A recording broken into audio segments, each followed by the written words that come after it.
Meus irmãos, vamos abrir a palavra de Deus no Evangelho segundo escreveu Lucas, capítulo 6.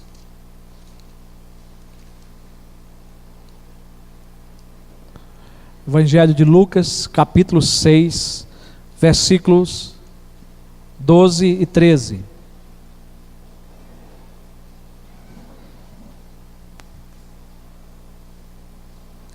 Podemos até fazer a leitura até o 16. Vamos ler todo a perícope. Lucas 6, de 12 a 16.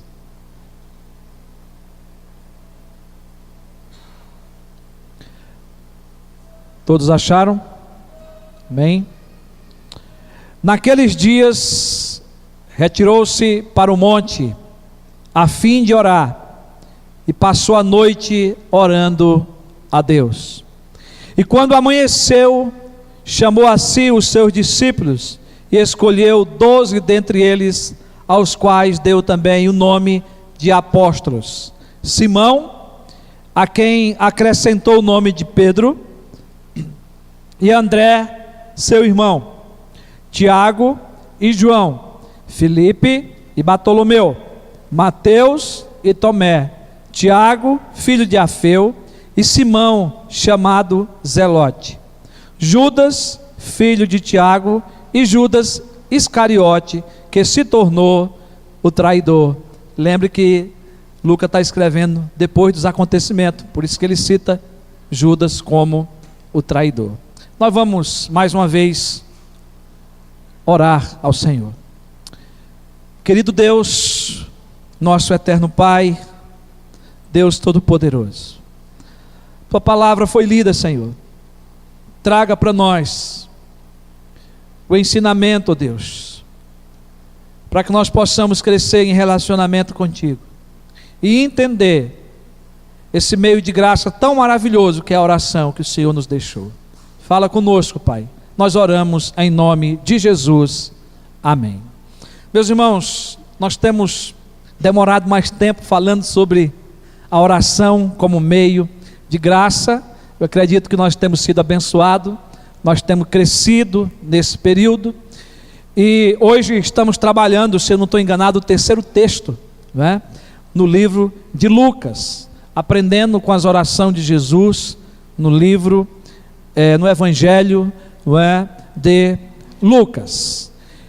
Eu quero trabalhar com os irmãos a nossa introdução, como temos feito sempre, fazendo perguntas, indagando, né?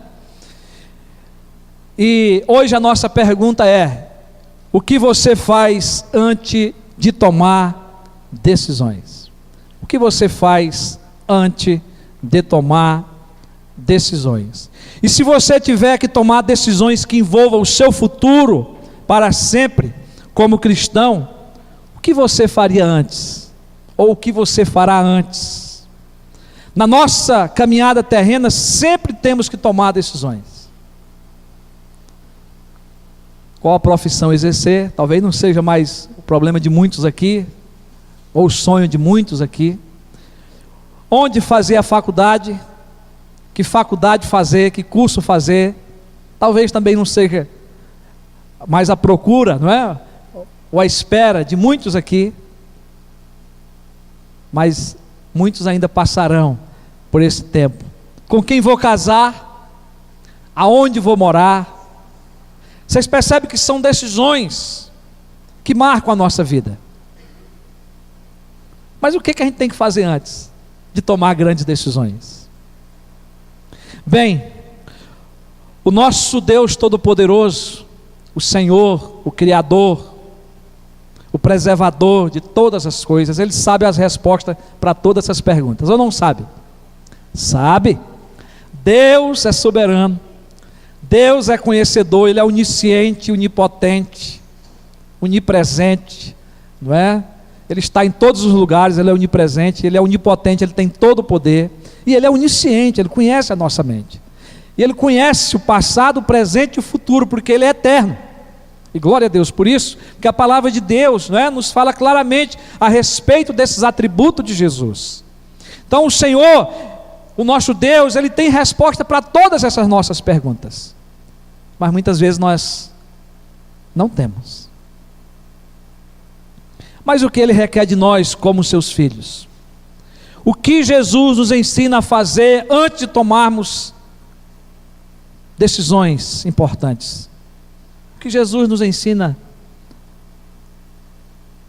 na prática sobre o que devemos fazer antes de tomarmos decisões importantes? Meus irmãos, a nossa congregação está a caminho, rumo à organização de uma igreja. Talvez tenha sido esse um dos pontos mais falados nessa igreja durante todo esse período, nesses 4, 5 anos aí de história aqui em Penápolis. Para se tornar uma igreja organizada, na Igreja Presbiteriana do Brasil, antes das obrigações, é eleger os nossos oficiais. Uma das obrigações, aliás, né? É eleger os nossos oficiais. Não se organiza uma igreja presbiteriana sem ter homens para serem eleitos, que são os oficiais, os presbíteros e os diáconos. Os presbíteros formam junto com o pastor o conselho da igreja local, e os diáconos formam a junta diaconal para cuidar da ordem do culto, como também da ação social da igreja e etc. Isto vai acontecer através de uma eleição. Antes, o que cada membro deverá fazer, por ser uma decisão que nós entendemos que é uma decisão importante, e que é uma grande decisão, como essa decisão envolverá o futuro da igreja, que envolverá a administração da igreja, o que é que nós temos que fazer antes dessa eleição? Jesus, o nosso mestre amado, sempre antes de grandes decisões, ele passou bastante tempo em oração com o Pai. Orou na hora do seu batismo. Jesus sabia que aquele momento marcava o início do seu ministério, que dali ele caminhava rumo ao Calvário, que os acontecimentos que ele passaria marcaria a história dos eleitos. Tudo culminava rumo à redenção, ao projeto da Trindade, ao projeto de Deus. E Jesus passa esse momento orando na hora do batismo, e o Pai vai manifestando o cumprimento das suas promessas na vida do Messias. Mas, meus irmãos, Jesus também orou no momento em que as multidões vieram para ouvi-lo e serem curadas. Jesus preferiu ir orar, ficar um tempo com o Pai, sair do foco da popularidade que vinha sobre ele naquele momento. Ele preferiu ficar um tempo a mais com o Pai em oração, se preparando para o seu ministério. O texto de hoje, Lucas nos informa que Jesus ficou uma noite em oração, até ao amanhecer do dia, antes da escolha dos 12 apóstolos, ou dos 12 discípulos, que iriam acompanhá-lo no ministério, que seriam treinados para dar continuidade à grande obra da igreja, que é a evangelização e o discipulado. Mas Jesus, antes de escolher esses 12, Jesus passou uma noite orando. Meus irmãos, que coisa maravilhosa, porque só é Lucas que nos traz essa informação. Mais uma vez, nós estamos falando de um texto em Lucas que nem Mateus, nem Marcos registra esse momento. Mateus e Marcos não informam que Jesus orou para tomar essa decisão da escolha dos 12 discípulos. Mateus capítulo 10, versículo 1, Marcos 3, capítulo 13. Você pode conferir. Somente Lucas relata a oração de Jesus antes dessa escolha. Lucas detalha o processo de Jesus para escolher os 12, do meio de outras pessoas e do meio já de outros discípulos. Porque segundo o texto aí já havia outros discípulos que estavam também seguindo a Jesus. Vejamos o versículo 12. Naqueles dias, retirou-se Jesus para o monte, a fim de orar, e passou a noite orando a Deus. O verbo orar já está aí no gerúndio, no contínuo. Ele passou a noite toda orando. Lucas informa que Jesus foi ao monte a fim de orar. Ele foi para orar. Ele foi para ter esse tempo com Deus Pai. E Lucas cita 2 vezes esse momento de oração. Diz que ele foi para orar, retirou-se para o monte a fim de orar. E depois ele diz, e passou a noite orando a Deus. E no original, essa tradução pode ser assim: passando a noite toda em oração a Deus, por causa do verbo no grego que está nesse tempo do gerúndio. Passando a noite toda em oração. Meus irmãos, o fato é que quem está orando aqui é Jesus. Sua oração é dirigida a Deus, o Pai. O Pai foi que lhe enviou com esse ministério de morrer em favor dos nossos pecados. Com o seu ministério também de instituir a igreja, de escolher homens e treinarem homens para esse ministério. E ele ora. A sua oração não era apresentar a sua própria vontade, mas seu objetivo estava na vontade de Deus, em cumprir a vontade de Deus. Isso não quer dizer que Jesus tinha uma vontade e ele foi consultar Deus como homem, porque ele era 100% Deus, 100% homem, e ele foi consultar Deus para saber se Deus concordava com a vontade dele. Não foi essa a oração. Mas com certeza a oração de Jesus foi para que ele pudesse cumprir a vontade do Pai, a vontade determinada do Pai. O versículo 13 diz: e quando amanheceu. Lucas prova que Jesus orou toda a noite, porque se ele começou a orar no início da noite, como ele nos informa, ele orou toda a noite, porque foi quando o dia amanheceu que ele toma a decisão de fazer aquilo que Deus determinou, da confirmação da vontade de Deus para esse ministério. Orou por longo tempo, do anoitecer ao amanhecer, cerca de 11 a 12 horas, uma oração concentrada em Deus. Lucas não apresenta nenhuma palavra de Jesus nesse tempo de oração. Nós não sabemos o que Jesus orou. Não sabemos o que ele pediu. Há um silêncio. Mas quando nós lemos o versículo 13, sabemos que sua oração foi pela escolha dos 12 discípulos. Que o versículo 13 diz: e quando amanheceu, chamou a si os seus discípulos e escolheu 12 dentre eles, aos quais deu também o nome de apóstolos. Então, de fato, podemos afirmar que a oração de Jesus durante a noite tinha a ver com essa escolha dos 12 discípulos.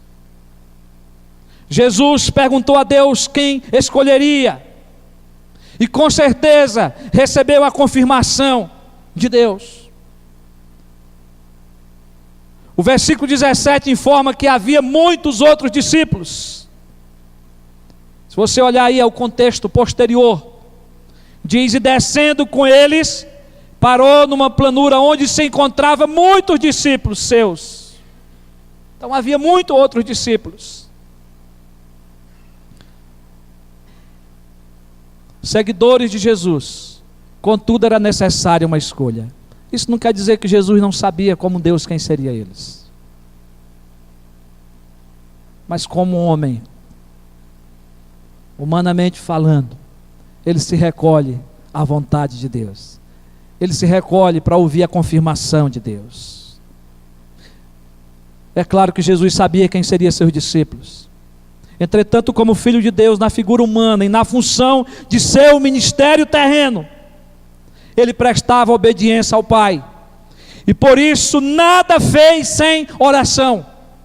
Nada fez sem consultar ao Senhor, sendo-lhe submisso em tudo.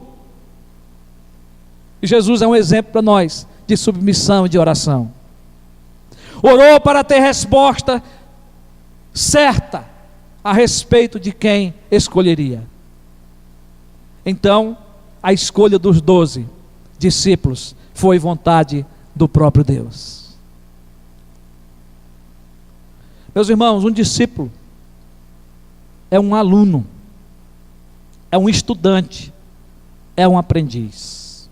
Lucas diz que, tendo concluído a sua noite de oração, agora ele escolhe os líderes do seu reino e da obra do seu reino, aqueles que dariam início.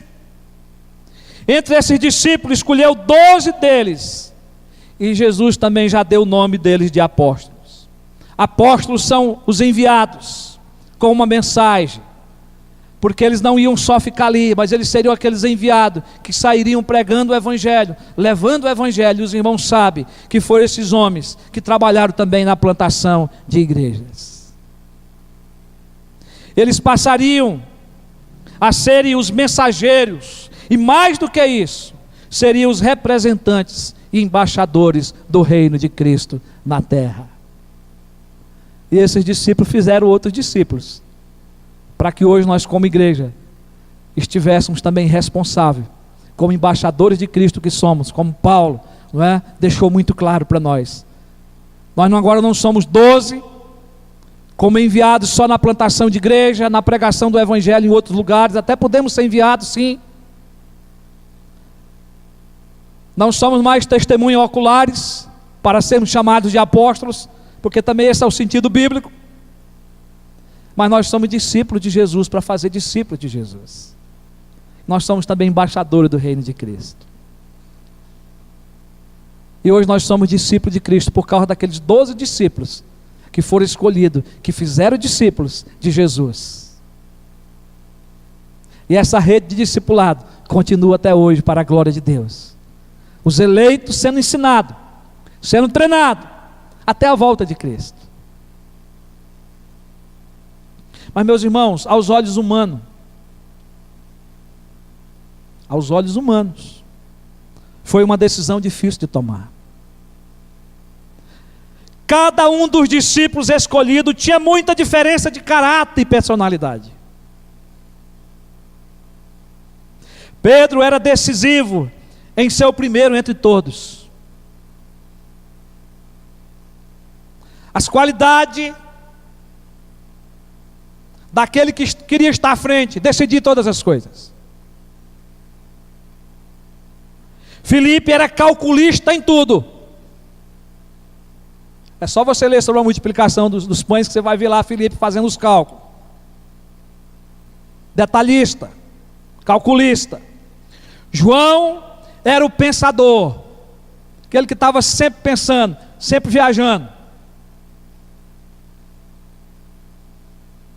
Inerte, calmo. Tomé era o duvidoso e questionável. Queria prova, questionava, queria saber. Mateus, um cobrador de imposto e muito rico, tido também como publicano. Simão resolvia os problemas com a sua própria força, era um homem valente. era aquele que sacava da espada. Judas Iscariote era político, traidor e ladrão. Como homens como este poderiam dar sequência na formação da igreja de Jesus? Jesus já sabia que seria eles, mas ele estava orando ao Pai por essa confirmação. Meus irmãos, a transformação desses homens foi acontecendo dia a dia pelas orações de Jesus e pelos seus ensinamentos. Jesus nunca recusou orar. Jesus nunca recusou ensinar esses homens a terem tempo de oração. Eu acredito que a partir daqui Jesus já estava escolhendo eles, dizendo: olha, fiquei a noite orando para escolher cada um de vocês. Os irmãos sabem que apenas Judas se perdeu para que se cumprisse as profecias da palavra de Deus. O Salmo 69, 25, 26 e Atos capítulo 1, 17 a 20. Vocês vão ver que o que aconteceu com Judas foi para que se cumprisse a palavra de Deus, as profecias da palavra de Deus. Todos os outros foram homens que foram transformados. E Jesus começa orando por esses homens.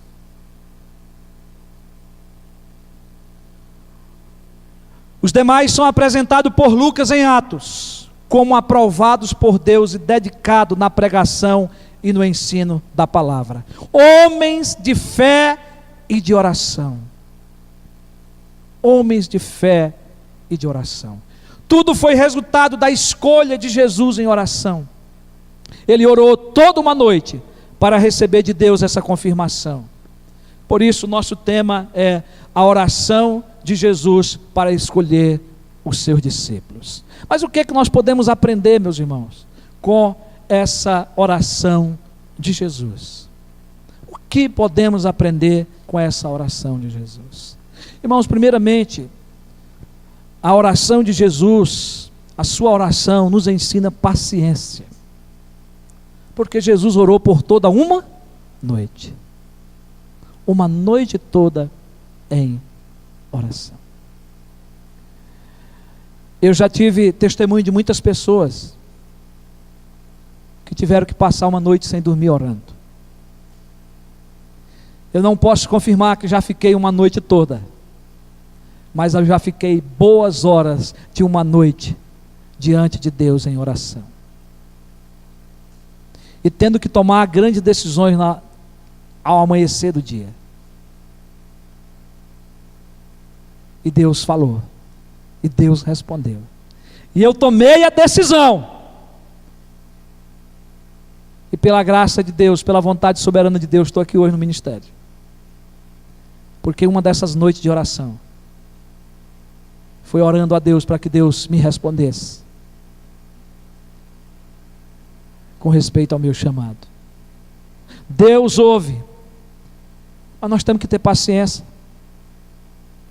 Quantas e quantas vezes orei por isso antes dessa noite de oração? Quantas e quantas vezes? Mas teve um momento definido que eu tive para ir para um local longe da família, longe de tudo, para ter um tempo de oração com Deus. Jesus fez isso, diferente de mim.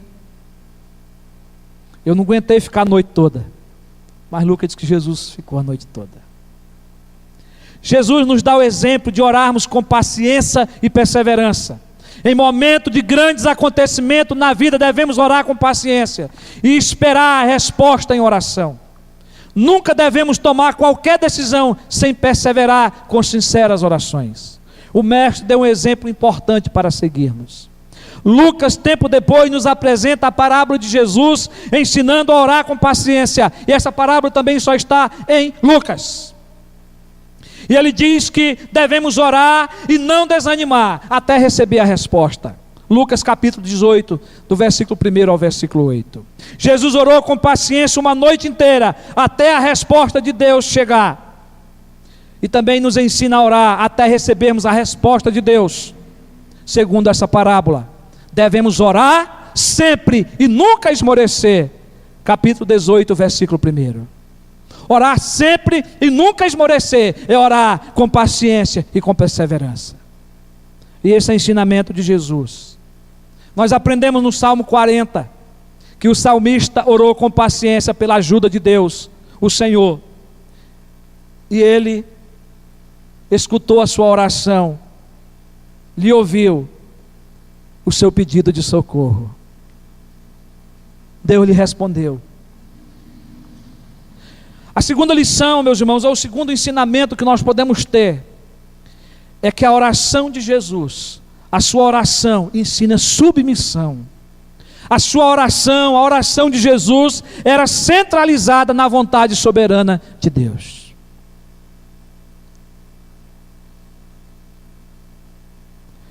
Tem muita coisa que nós não precisamos de confirmação de Deus, porque já está na Bíblia. A palavra de Deus já nos confirma. Jesus já sabia qual era a vontade de Deus. Mas ele estava orando para que essa confirmação de Deus pudesse ser através de oração.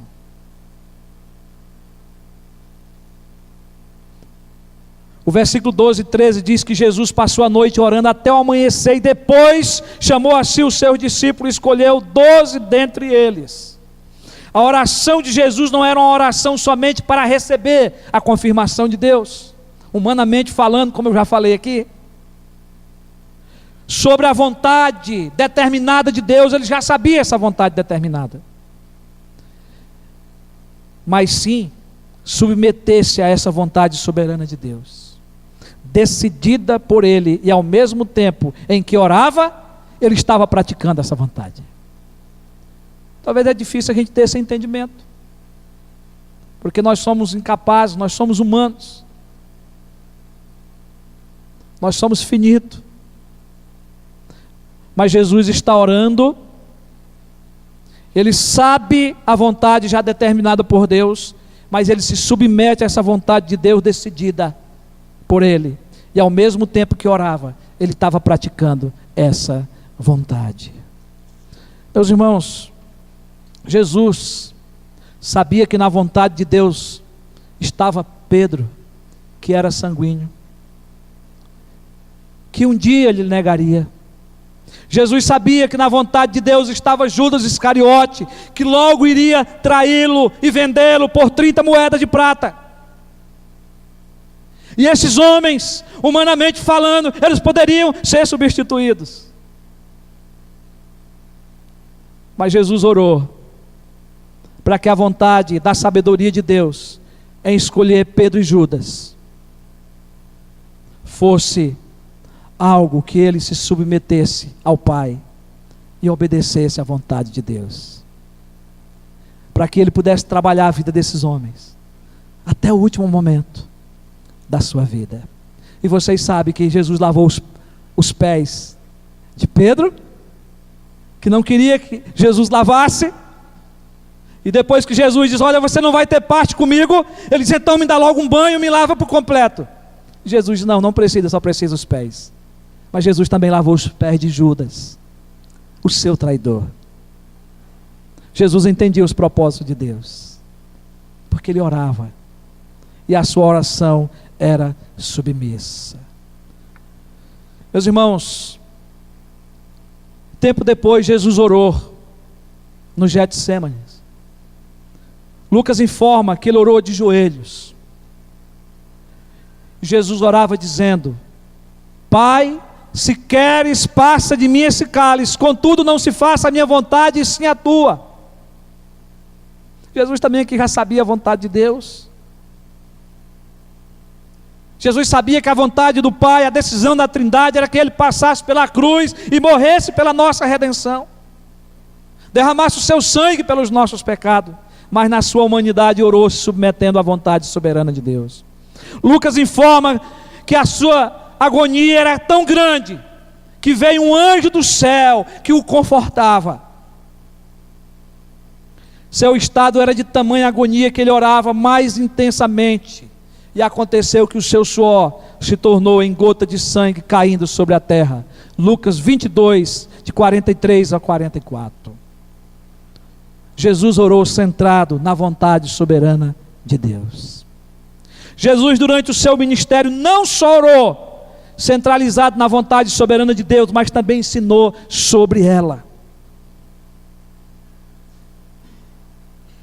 Ele ensinou sobre a soberania de Deus. Se você quiser abrir a Bíblia comigo, abra Mateus capítulo 10, 29 a 30, e acompanhe essa leitura, porque esse texto é muito citado, e muitas pessoas colocam palavra nesse texto que não tem.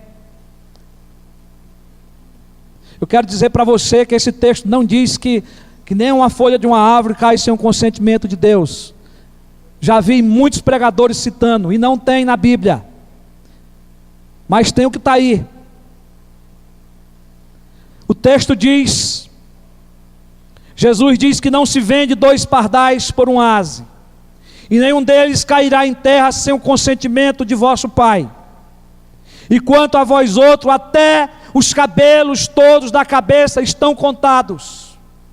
Nenhum cabelo cai, é isso que Jesus está afirmando. Nenhum cabelo cresce. Jesus está dizendo que Deus não é soberano apenas sobre as coisas grandes, mas Ele é soberano também sobre as coisas pequenas, aleluia. Deus governa e sabe de todas as coisas. Ele é soberano até no mínimo dos detalhes. Meus irmãos, Paulo também orou centralizado na vontade soberana de Deus, e ele também orou ensinando os crentes a serem submissos a essa vontade. Se você quiser abrir sua Bíblia, Colossenses 1, de 9 a 12, Paulo vai fazer a seguinte oração. Ele vai dizer: por esta razão, também nós, desde o dia em que ouvimos, não cessamos de orar por vós, e de pedir que transbordeis de pleno conhecimento da sua vontade, em toda a sabedoria e entendimento espiritual. Ele não está orando, mas ele está falando das orações que ele já havia feito, com um propósito, a fim de viver de modo digno do Senhor, para o seu inteiro agrado, frutificando em toda a boa obra e crescendo no pleno conhecimento de Deus, sendo fortalecido com todo o poder, segundo a força da sua glória, em toda a perseverança e longanimidade, com alegria, dando graças ao Pai que vos fez idôneo a parte que vos cabe da herança dos santos na luz. Mas, meus irmãos, ele diz aí que ele pediu que transbordeis de pleno conhecimento da sua vontade, em toda a sabedoria e entendimento espiritual. Não tem como conhecer a vontade de Deus sem conhecer a palavra. Eu não quero aqui entrar em questões teológicas sobre a vontade de Deus, em outra oportunidade, mas eu quero dizer para você que Deus é soberano, que nós temos que conhecer a vontade soberana de Deus, que nós temos que estar submissos a essa vontade, e essa vontade também tem a ver com o nosso dia a dia, com a nossa vida, com decisões que temos que tomar, que devemos saber se está de acordo com a palavra de Deus, e para isso nós precisamos orar. Os reformadores foram homens que buscaram uma visão correta da soberania de Deus e do seu eterno propósito. Dentre eles se destaca o João Calvino. Mas todos esses homens oravam para conhecer mais a Deus e pediam graça para realizarem a sua vontade. Ah, meus irmãos, em terceiro e último lugar, a oração de Jesus. A sua oração ensina que quando Deus confirma, nós podemos agir. E quando Deus confirma, nós podemos agir. Nós não sabemos as palavras que Jesus usou, nem as palavras que ele recebeu do Pai nessa noite de oração. Mas na luz do versículo 13, nós sabemos que a partir daquela oração, Jesus saiu humanamente convicto de que era aqueles 12 homens que ele tinha que escolher, que era aqueles 12 homens com sua dificuldade, com as suas necessidades, eram eles que iam caminhar com o Mestre, e eram eles que seriam treinados. Jesus chamou os 12 para si, e os escolheu, e deu também o nome deles de apóstolo. A resposta chegou. Do anoitecer ao raiar do sol, Jesus orou.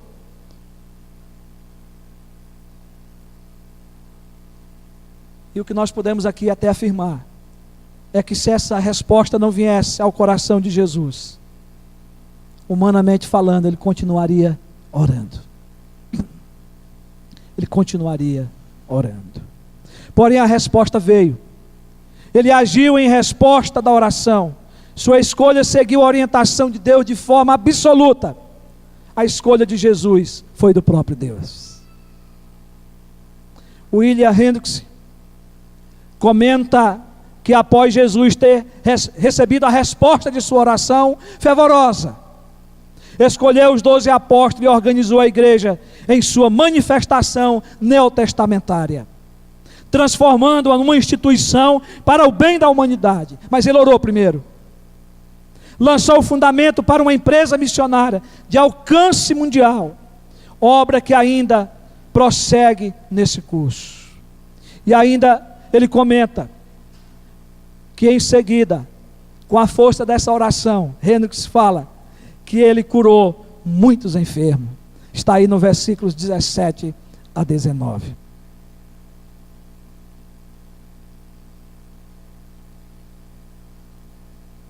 E aí, meus irmãos, nós cremos que Jesus, muito obrigado, meu irmão, ele estabeleceu daí um exemplo para todos os tempos de demonstração de compaixão e de provisão de socorro para aqueles que se encontravam necessitados. E ele pregou um sermão inesquecível dos versículos 20 a 49. E o William Hendricks coloca isso dentro desse contexto no seu comentário como resultado dessa oração de Jesus, o qual se tornou uma fonte de bênção para muitos através dos séculos e continua a manter seu lugar entre as porções mais citadas na literatura sacra. Partindo, meus irmãos, para a conclusão, Lucas em Atos nos apresenta os discípulos orando para escolher quem substituiria Judas Iscariotes. É um momento de grande decisão. Jesus passou uma noite orando num momento de grande decisão para escolher os 12 discípulos, 12 apóstolos, que dariam continuidade à história da igreja. Judas suicidou-se. Era necessário escolher alguém que fosse testemunha ocular da morte e ressurreição de Jesus. E como que eles fazem isso? Orando. Eles não tomaram nenhuma decisão sem orar, porque eles aprenderam com Jesus. Atos capítulo 1, versículo 24 a 26. E orando disseram: Tu, Senhor, que conheces o coração de todos, revela-nos qual destes dois tens escolhido para preencher a vaga neste ministério e apostolado, do qual Judas se transviou, indo para o seu próprio lugar, e os lançaram em sortes, vindo a sorte recair sobre Matias, sendo-lhe então votado lugar com os 12 apóstolos. Mas para chegar a essa conclusão, eles oraram. Para tomar essa decisão, eles ouviram Deus falar. Eles ouviram a manifestação da graça de Deus. Dentro de pouco tempo, irmãos, nós precisamos, como igreja do Senhor, eleger os nossos oficiais, presbíteros e diáconos, para a organização da nossa igreja. Precisamos seguir o exemplo de Jesus e dos discípulos. Antes de votarmos, devemos orar e pedir discernimento de Deus para essa escolha. Essa oração tem que começar agora. Tem que começar hoje. Essa oração tem que ser contínua, até Deus responder, até Deus mostrar a sua vontade. Um oficial eleito sem passar pela peneira da oração, diz o reverendo Hernandes, corre o risco de ser líder de quem o elegeu. Sem buscar em oração a direção de Deus, nunca será um líder escolhido por Deus. Por isso a igreja precisa orar. Quando oramos, Deus responde. e a eleição confirmará a vontade de Deus para a sua igreja. Não interessa se o eleito tem dinheiro ou não, se ele tem uma boa formação acadêmica ou não, se o seu passado sem Cristo foi bom ou ruim, não importa. Deus lhe conduzirá com triunfo no ministério da igreja. A liderança da igreja precisa ser escolhida conforme a orientação do céu e não conforme os conselhos da terra. E por isso precisamos orar, igreja. Por isso nós estamos pregando sobre oração. Porque nós precisamos prostrar os nossos joelhos, buscando a orientação da vontade de Deus para a sua igreja. A oração de Jesus foi paciente e perseverante. Estava centralizada na vontade de Deus. Quando Deus respondeu, Jesus agiu. Tomou decisões. Deus tem nos respondido. Deus já tem confirmado a sua vontade. E muitas outras coisas irão acontecer diante das nossas orações. Deus dará resposta. Deus responderá. E nós, como igreja, continuaremos a agir. Amém? Porque Deus responde. Porque Deus manifesta a sua graça. Porque Deus confirma a sua vontade à sua igreja. Irmão, nós sabemos que Deus é misericordioso e muitas vezes, mesmo sem orar, Ele nos abençoa. Todavia devemos lembrar que o melhor é obedecê-lo. E Ele manda orar. Orando antes de tomar decisões.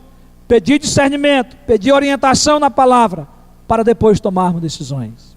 Quando nós tomamos decisões sem orar,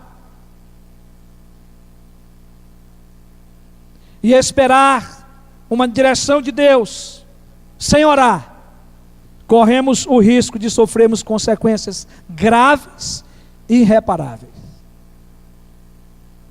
Na minha vida cristã eu já tomei muitas decisões sem orar.